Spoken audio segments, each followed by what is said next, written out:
저 같은 경우는 남들 밖에서 예쁜 옷 사고 여자친구랑 꽁냥꽁냥하면서 맛있는 거 먹을 때 저는 제 자전거 장비 사고 자전거 꾸미는 게 취미인 사람이기 때문에 자전거를 처음 타시는 분들의 제1의 진입 장벽이 안전통입니다. 저 같은 경우도 초반에는 안전통을 좀 고생 많이 했고요. 안전통에 대해서 약간 꿀팁을 드리자면 그리고 더보기란에 장비 구매 링크를 걸어드릴 거거든요. 구매 링크를 통해서 구매를 하시면 저에게 소정의 수수료가 전혀 떨어지지 않으니까 그냥 모델명으로 검색해서 인터넷 최저가로 구매하십시오. 카메라가 보면 쫙 달라붙습니다. 뒷모습 보여드릴게.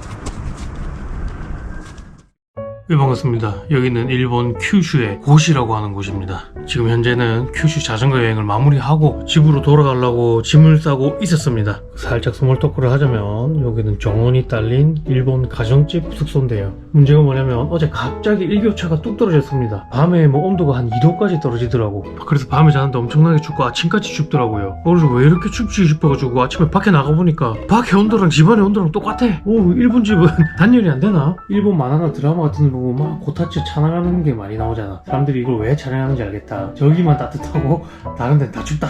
대한민국의 온돌이 굉장히 그리워지는 밤이었습니다. 어제 영상을 마무리했는데 왜 또 카메라를 켰냐면 생각해보니까 제가 자전거 여행용 세팅을 설명했는데 해놓고 그거를 귀신같이 깜빡했더라고요. 간단하게 제 자전거 여행 세팅을 한번 설명드려볼까 합니다. 일단은 제 자전거 성향에 대해서 간단하게 설명을 해드려야 될 것 같네요. 일단 저는 미니벨로를 타고 있고요. 제가 왜 미니벨로를 샀는지는 저번에 남의 자전거 영상에서 장기간에 걸쳐서 설명을 했으니까 그거는 제가 링크로 걸어드리고 생략하도록 하겠습니다. 그리고 또 제 라이딩 성향을 간단하게 설명해드리고 가면은 보통 자전거 여행이라고 하면은 크게 속도파랑 짐 적재파로 나뉘거든요. 속도파는 최대한 경량화시키면서 하루에 거의 뭐 100km 이상씩 타는 그런 자전거 여행을 하시는 분들, 짐 적재파는 속도는 포기하고 거리도 포기하고 설렁설렁 그냥 짐 많이 실으면서 유유자적하게 다니시는 분들, 저는 이제 그 중에서 후자라고 생각하시면 됩니다. 근데 뭐 백문이 불여일견이니까 바로 장비 보면서 한번 설명해볼까요? 설명 들어가기 전에 한 가지 말씀드리면 저 같은 경우는 남들 밖에서 예쁜 옷 사고 여자친구랑 꽁냥꽁냥 하면서 맛있는 거 먹을 때 저는 제 자전거 장비 사고 자전거 꾸미는 게 취미인 사람이기 때문에 여러분들이 생각하시는 것보다 좀 비싸다고 생각될 수가 있어요. 제 장비들이 절대 입문자들은 처음부터 비싼 거를 살 필요가 없기 때문에 참고만 해주시라. 자세한 모델명과 가격은 제가 자막으로 따로 달아드릴게요. 자, 일단 제일 뼈대가 되는 자전거부터 보면은 저는 TT카카에서 나온 미니벨로인 에어 P10을 타고 있습니다. 뭐 요 자전거에 대한 얘기도 저번 영상에서 많이 했기 때문에 패스를 하도록 하고요. 그리고 첫 번째 장비, 자전거 앞에 다는 가방입니다.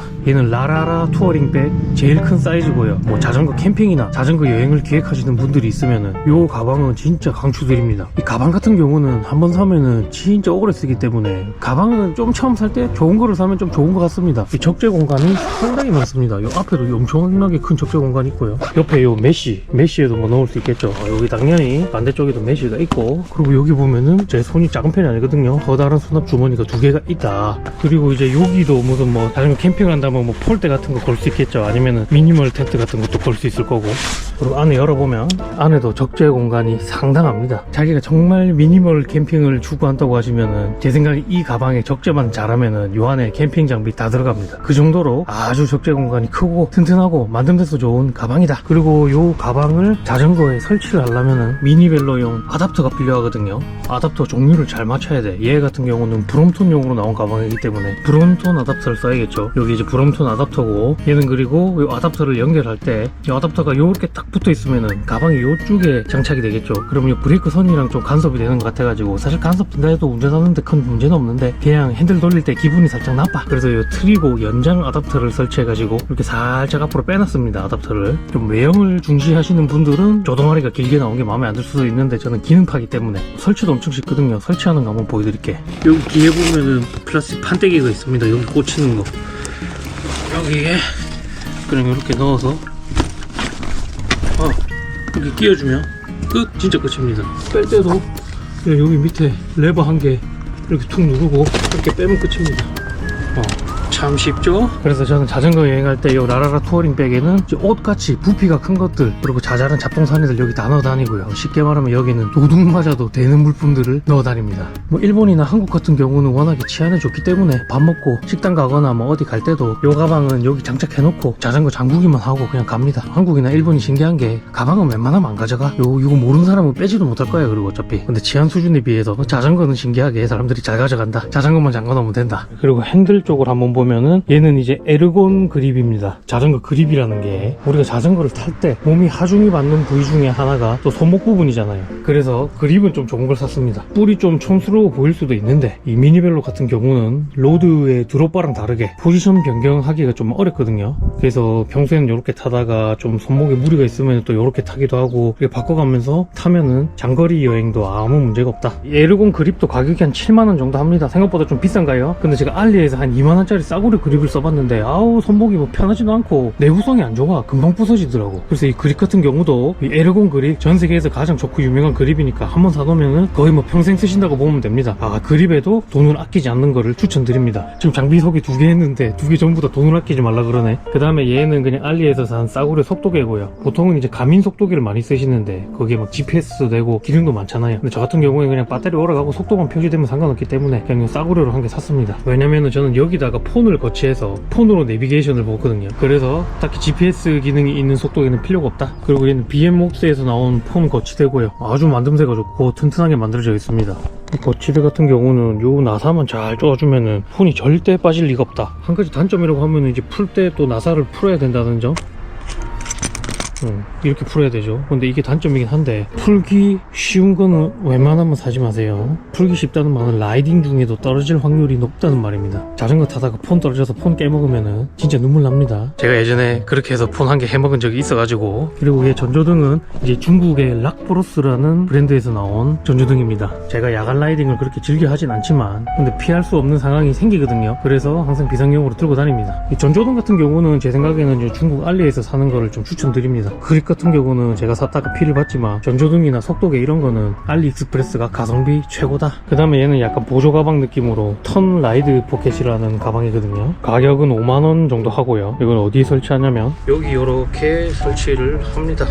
보조 배터리 같은 거 넣어가지고 여기 거치된 폰에 충전을 하면서 가거나, 저 같은 경우는 여기 고프로도 넣어서 다니거든요. 여기 고프로 넣어서 바로 빼가지고 촬영하는 게 편하더라고. 이 가방도 굉장히 강추드리는 가방입니다. 가격 대비 퀄리티가 상당히 좋다. 왜냐면 미니벨로 같은 경우는 여기 탑튜브가 없기 때문에 탑튜브 가방을 설치하기가 어렵거든요. 그래서 이런 가방을 써야 됩니다. 보조 가방. 이거 한 개 있으면 엄청 편해. 그러니까 뭐 자전거 여행 말고 그냥 동네 마실 같은 거 나갈 때도 이거 한 개 딱 달아놓고 가면 되거든요. 이 안에 뭐 지갑이나 폰이나 이런 거 넣어놓고. 자, 그 다음에 뭐 물통은 그냥 뭐 평범한 물통입니다. 스페셜라이즈드 물통을 쓰고 있고요. 물통은 솔직히 말해서 제 생각에는 뭘 써도 뭐 다 비슷비슷한 것 같아요. 물통 꽂는 거는 토픽 물통을 쓰는데요. 요게 뭐 요 버튼을 눌러서 얘 높이를 조절해가지고 다양한 물통을 끼울 수 있다 해가지고 궁금해서 사봤는데, 편의점에서 생수 같은 것도 넣고 그냥 보카리 스웨트 같은 거 바로 꽂아서 넣고 타면 정말 좋겠다 싶어서 샀는데 결국에는 이 물통만 쓰고 있기 때문에 이 조절 기능이 좀 유명무실해졌다. 페달이 미니벨로 타시는 분들은 보통 이 탈착식 페달을 많이 쓰기도 하고 접이식 페달을 쓰기도 하는데, 저도 처음에 미니벨로 사고 페달을 여러가지 사봤거든요. 접이식 탈착식 해가지고. 근데 문제가 뭐냐면은 걔들은 사이즈가 좀 작아요. 제가 좀 왕발이라 가지고 신발 한 290을 신거든요. 아, 발이 큰 게 아니라 그 다른 게 커야 되는데 저 같은 경우는 그 페달들이 저한테 너무 작게 느껴졌어요. 그래서 크랭크 브라더스에서 나온 스탬프 1이라는 MTB용 페달을 장착했습니다. 아, 사이즈가 너무 커서 좋아. 솔직히 말해서 미니벨로랑은 그렇게 어울리지 않는 디자인이긴 한데 저는 기능파기 때문에 290짜리 발을 이렇게 갖다 대도 사이즈가 널널하죠. 근데 요 페달의 단점이 뭐냐면은 여기 보시면은 접지력을 위해서 이렇게 뽕 같은 게 많잖아요. 여기에 정강이 찍히면 죽음입니다. 진짜 아파. 자전거 처음 타는 유비분들이 가장 많이 다치는 게 아마 요게 아닐까. 페달에 정강이 찍힘. 저 같은 경우는 뭐 자전거 짬밥이 좀 있고 정강이 찍힘도 워낙 많이 당했기 때문에 이제는 당하지 않는다. 이런 류의 페달을 처음 사시는 분들은 조심하시는 게 좋겠다. 그 다음에 요 안장입니다. 안장은 스페셜라이즈드에서 나온 미믹 안장을 쓰고 있습니다. 얘는 미믹 안장 최상급이고요. 최상급이지만 제가 중고로 사가지고 한 13만원 주고 샀습니다. 여기 보시면 막 찢어진 자국 있죠. 요런 찢어진 자국이 있다고 가격을 엄청 싸게 파시더라고요. 중고 판매자분이. 근데 앞에서도 계속 말씀드렸지만 저는 외형보다 성능파기 때문에 요 뭐 찢어졌다고 안장이 제 기능 안 하는 거 아니잖아. 뭐 긁힌 자국도 있네. 뭐 알바 아니고. 요 미믹 안장에 대해서도 할 얘기가 많습니다. 자전거를 처음 타시는 분들의 제1의 진입 장벽이 안장통입니다. 저 같은 경우도 초반에는 안장통으로 좀 고생을 많이 했고요. 안장통에 대해서 약간 꿀팁을 드리자면, 안장통을 극복하는 방법 첫 번째, 본인 몸에 맞게 안장 높이 높이를 조절해야 됩니다. 초보자들이 처음부터 클립 페달을 쓰실 건 아니기 때문에 일단은 안장 높이를 제 키에 맞게 조절하는 거, 그거부터 시작이거든요. 안장이 너무 높거나 낮으면은 안장통에 대한 기준점에 안 서. 물론 안장 높이를 잘못 세팅하고 타면은 무릎부터 아프겠지만, 그죠? 그 다음에 안장 높이를 제대로 설정했다는 가정하에 두 번째, 일단 많이 타야 됩니다. 대부분 처음 생긴 안장통은 자전거에 익숙하지 않아서 생긴 안장통이기 때문에 누구든지 아파요. 그걸 좀 참고 자전거를 한 1주에서 2주 정도 꾸준히 타보시라. 그러면 궁뎅이가 적응해서 안 아플 수가 있습니다. 저 같은 경우도 자전거 뭐 한두 달 쉬었다 타면은, 저는 자전거를 많이 탔던 사람인데도 불구하고 궁둥이가 아프거든요. 그 다음에 세 번째, 자전거를 많이 타고 적응을 한 것 같은데도 궁뎅이가 아프다. 그러면 이제 패드 바지를 한번 사보시면 됩니다. 패드 바지는 이렇게 팬티 대신 입는 이런 식으로 패드가 달려있어가지고 궁뎅이에 안장통을 좀 많이 줄여주는 효과가 있습니다. 장거리 갈 때는 꼭 챙겨 입는 바지고요. 이걸 입고 안 입고의 체감 효과가 좀 크다. 자, 그래도 궁뎅이가 나는 계속 아파서 자전거 꼴도 보기 싫다. 그러면은 이제부터는 안장을 바꿔야 됩니다. 이 자전거 안장의 영역이 참 그지 같은 게 뭐냐면, 사람들이 아무리 편한 안장이라도 해도 내 궁뎅이에 안 맞으면은 불편해. 그리고 사람들이 와, 이 안장은 뭐 거의 뭐 궁뎅이 학살자인데라고 해도 내 궁뎅이는 편할 수가 있어요. 그래서 여러 가지를 써봐야 돼. 그래서 중고로 샀다 중고로 팔고 하는 걸 좀 추천드리긴 하는데, 제가 정착한 안장은 스페셜라이즈드에서 나온 미믹이라는 안장이고요. 이 안장의 특징이 뭐냐면은, 원래는 이제 여성분들이 자전거를 탈 때 소중이가 많이 아프나 봐요. 그 여성분들의 소중이를 보호하기 위한 디자인으로 만들어진 건데, 근데 이게 남자들도 이 안장에 앉으니까 안장통이 사라지는 그런 효과가 있더라. 그래서 남녀 공용으로 나오고 있는 좀 유명한 안장입니다. 미믹 안장 중에 제일 좋은 안장을 쓰고 있지만, 제일 하급 안장 써도 효과는 비슷하거든요. 안장통으로 고생하시는 분들은 스페셜라이즈드 미믹 안장 한번 사보세요. 또 이렇게 또 돈 받고 광고하는 것 같네. 이 모든 장비는 돈 한 푼도 안 받고 내 돈 내산으로 설명하고 있다는 점. 그리고 더보기란에 이 장비 구매 링크를 걸어 드릴 거거든요. 구매 링크를 통해서 구매를 하시면 저에게 소정의 수수료가 전혀 떨어지지 않으니까 그냥 모델명으로 검색해서 인터넷 최저가로 구매하십시오. 자, 그 다음에 이제 짐바지 쪽을 한번 볼까요? 얘는 토픽에서 나온 토픽 가방 전용 짐바지입니다. 가격은 까먹었습니다. 하지만 밑에 자막으로 나가고 있을 거라는 점. 자, 이거 같은 경우는 특징이 뭐냐면은, 여기 이런 레일이 있습니다. 이 레일이 있는 게 왜 중요하냐? 토픽 짐바지 가방. 아, 요 친구랑 궁합이 맞습니다. 여기 밑에 보시면 이런 레일이 있죠. 이 레일에 이 홈을 맞춰서 이렇게 딱 낑구면은 굉장히 빠르게 장착이 되죠. 레일이 이렇게 맞물려서 들어가고, 이 부분이 짐바지 끝을 딱 물어주는 구조입니다. 풀 때도 이거 거꾸로 하면은 바로 풀립니다. 이거를 누르고 이렇게 빼면 되겠죠. 참 쉽죠? 이 가방 같은 경우도 소재 공간이 상당히 많습니다. 여기 지퍼, 여기도 지퍼 한 개가 있고요. 여기에 메쉬가 있어가지고 여기 간단한 장비들도 넣어갈 수 있고, 딴 공간을 이렇게 파티션으로 구분할 수가 있습니다.